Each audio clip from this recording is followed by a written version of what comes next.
Hello friends. पिता द्वारा पैतृक संपत्ति की जो भी रजिस्ट्री है वो कैंसिल आप कैसे करवा सकते हैं, उसकी क्या प्रक्रिया है, क्या कानून है, कानून भी मैं आपको इस वीडियो में जो है वो आपके सामने लाऊंगा।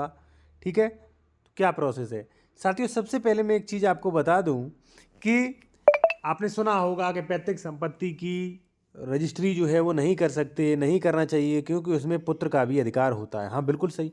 लेकिन ये कानून का मैं आपको कानून बताने वाला हूँ मिथाक्षरा और दाय भाग के बारे में। इससे पहले एक चीज़ और, यदि मान लीजिए आपको लीगल एडवाइस लेना चाहते ले सकते। कॉन्टैक्ट नंबर आपको वीडियो की डिस्क्रिप्शन में मिल जाएगा। डायरेक्ट कॉल मत करिएगा, पहले व्हाट्सएप मैसेज करिएगा। ठीक है साथियों, यहाँ पे आप देखिए हिंदू विधि में दो शाखाएं हैं, मिथाक्षरा और दाय भाग।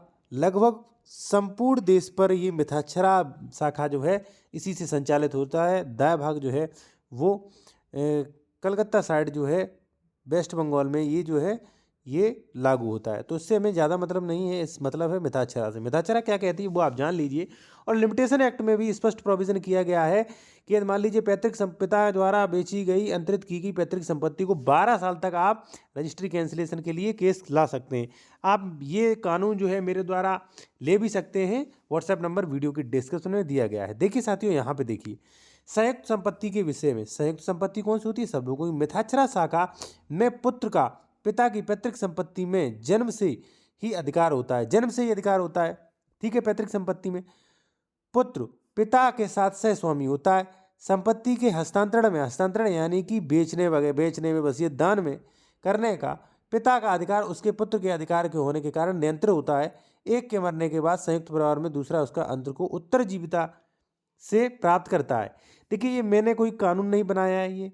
ये जो है हिंदू लॉ का कानून है। यहाँ तक लिमिटेशन एक्ट भी इस पर बोलती है।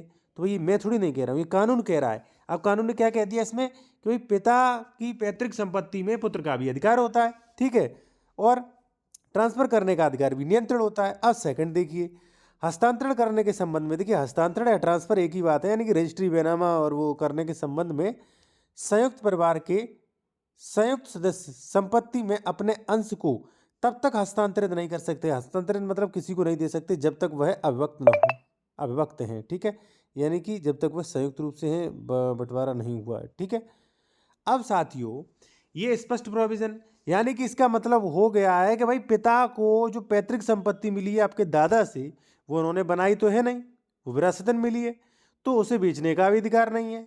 ठीक है, हाँ अगर सह संपत्ति है तो बेचे, कुछ भी करें। अब ये जो है बेचने का अधिकार नहीं है।